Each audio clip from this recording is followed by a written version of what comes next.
John, since CDs and bonds are making money again, people are interested in bond ladders and CD ladders. And we've got an episode about that, but we wanted to get more in depth about what the differences are between bond ladders and annuities and bond funds. So on today's episode of Friends Talk Financial Planning, we'll be giving you all the details so you know how to make the best decisions for your situation by the end of this episode. Hi, I'm Bridget Sullivan Mermel, and I own the Fee-Only Financial Planning Practice in Chicago, Illinois. And I'm John Scherer. I run a fee-only financial planning practice in Middleton, Wisconsin. And before we get on to talking about bonds and bond ladders and CD ladders, I want to remind everybody to hit that subscribe button. When you subscribe, it helps other people find this great information on the internet. And with that, let's talk about bond ladders. Let's start with what a bond ladder is and how we're going to briefly talk about how we generally construct bond ladders. So we like bond ladders that are safe, and that means that they're guaranteed by the U.S. government. And so in order to have that, you need to we usually buy U.S. Treasury strips, okay?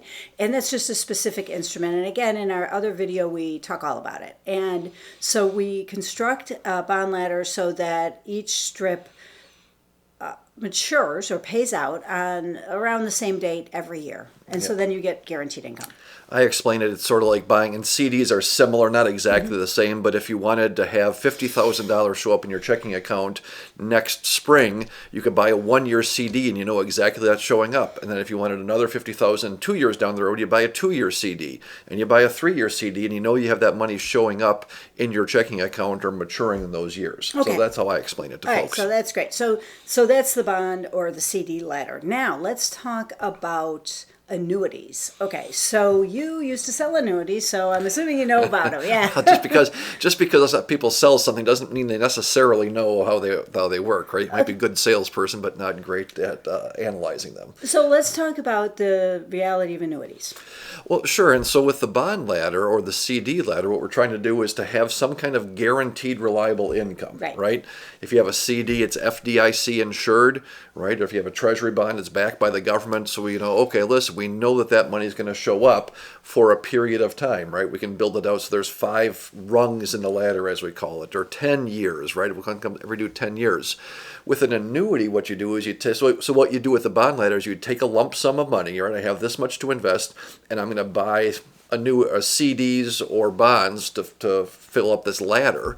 With an annuity, you take that lump sum of money, and what you do in its most pure form is you give it to the insurance company and say, listen, here's my money, and in exchange for that, what you get is a guaranteed payout for the rest of your life in most cases. Again, there's different ways you can construct it, but sort of in the simplest terms, listen, you take this money, and now I don't have that money anymore, but what I do have is a guarantee that I'm going to have income coming in, cash flow for the rest of my life. And so what you're describing right now is called an immediate fixed annuity? It can be fixed or variable, but right, an immediate annuity. And when we're talking about it relative to the bond ladder, it's regarding, hey, how are we going to produce cash flow, right? So that's a great point, though. There are different types of annuities that are for building up money. We're talking about the one that we're using to produce cash flow. Primarily in retirement is where we see this coming in, right? Using a bond ladder, using an annuity in retirement.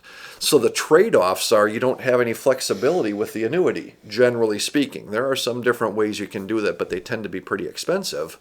But I don't have my money anymore. What happens if I find out I've got some kind of crazy cancer and I'd rather have more money in the next 3 years, and I'm not so worried anymore about 30 years down the road? Right? Mm-hmm. With an annuity, you say, listen, you're getting $1,000 a month, whatever your payout is, for life, and you're sort of locked into that. There's a lot less flexibility. Whereas with the bond ladder, you can choose to make different decisions, right? On the flip side, if you live to 108, that annuity is paying out for all those years, as long as you're alive. The bond ladder doesn't go out that far, typically speaking, right? Have to keep so it's sort of this trade-off. Which one, rungs, and we'll have people ask which one is right. And, like many things in our world, there's no right or wrong necessarily, but it's understanding the pros and the cons. With an annuity, you can never outlive the money. That could be a pretty good deal. But you also don't have any flexibility, right? That could be a pretty bad situation. Well, and your heirs, it's the same situation for them. Like, so if you die and you've got a bond ladder, your heirs are great. They just get the money, and again, if you use treasuries, are easily marketable. They can just sell them, and they're off to the races. With your portfolio. With an annuity, that's it. Right. Now we got into it can be expensive, right? Now, but the thing is that they'd never tell you what the it's 2.25% of what number? Well, read that 150-page prospectus. It and I says still in there, can't figure it out, right? Because it's like for every annuity they have is in this one prospectus, and I'm supposed to start. I mean, I've looked at these prospectuses. Right. Usually, I ask you. Yeah, right. It's challenging, and that's one of the things that we do tell people is that what things that we like from an investment standpoint are easily understandable, right? Maybe simple is not the right word, but that sort of thing. Like if you can't understand it, you probably shouldn't invest in it. Right. And we try to manage expenses and keep those down, right? And so and there are some places you can identify, right? We can talk in some of the annuities and see where the expenses are, and you go, oh yeah, that can be a pretty big number when you do the math on it. Or we just can't even, in some cases, it's really hard to even understand all the moving parts. And you go, not that it's not a good investment, like it doesn't fit the right situation, but usually it's not necessary, right? And sometimes we'll find people where they think, boy, an annuity is the answer to every question. You go, no, it does fit a purpose, but it's not a catch-all with things. And simplicity, if you don't understand all the moving parts in the annuity or in any investment that you get into, you sort of question like, hey, is that the right place to be with things? So here's a client situation. Yeah. I had a client who immediately upon the passing of her husband, their investment people called her and sold her an annuity. Mm-hmm. This would be red flag city, right? And I want to get into I feel like annuities are saying this is too complicated. You can't figure it out yourself. I'll take care of it. Let me put my cape on. I would argue that's a lot of Wall Street, right? You can't do this, so you have to pay us to do the investment part, and there's maybe something to be said for that, but not quite as much as they'd make it out to be. Yeah, exactly. It's like, so I feel it really bothers me, the lack of transparency around them, and how we could, like an immediate fixed annuity, I think they're fine. Right. But as soon as you go in, they'll start saying, oh yeah, but what about this? What about that? What about, the other thing? The thing that's and frustrating making it more for complicated. me, to your point of the lack of transparency, is we'll have folks that go to seminars and go get a free steak dinner sort of a thing, and they'll say, geez, this sounds like a pretty good idea. There's no fees in it. It doesn't cost anything. Exactly. I go, so the insurance company doesn't make any money on this? And the person that sells it doesn't make any money on this? Do they do all their work for free? And, well, of course we know the answer is no. But if we can't figure out what we're paying for those, that's that lack of transparency that you mentioned with things. And I've got a similar but a different story with a client. But taking your client's situation, right? Husband passes away. Now surviving spouse should she, I think you said in this case, have an annuity? Well, maybe. Think about this situation. Husband's got health concerns, let's say, and what if this is the case, and maybe the wife, her ancestry, her longevity in her family, like everybody in her family has lived to 98 or older, and she's 70. That could be a very reasonable place to have an annuity to go, listen, we went from 2 people and we might need the money in a shorter period of time to now I've got a 30-year time horizon that I'm planning for, and I'm kind of concerned about running out of money. That might perfectly fit. Right. The problem is that how it gets presented, right? And in so many cases it doesn't. I had sort of the opposite. I had a client that came in and she had just rolled over her 401k to an annuity with a broker. And I said, geez, I'm not sure that's the best way to go. Let's have it analyzed. We use a specialist that just deals with some of these annuities. And he said, it's not awesome, but I'll tell you what, these longevity benefits that they have in it, because it wasn't an immediate, it was one that builds up and you could take money. He said, if your client's worried about living a long time, this is actually a really great deal. So I went back to the client and said, hey, here's the thing is, growing your money, but longevity, this is actually pretty solid.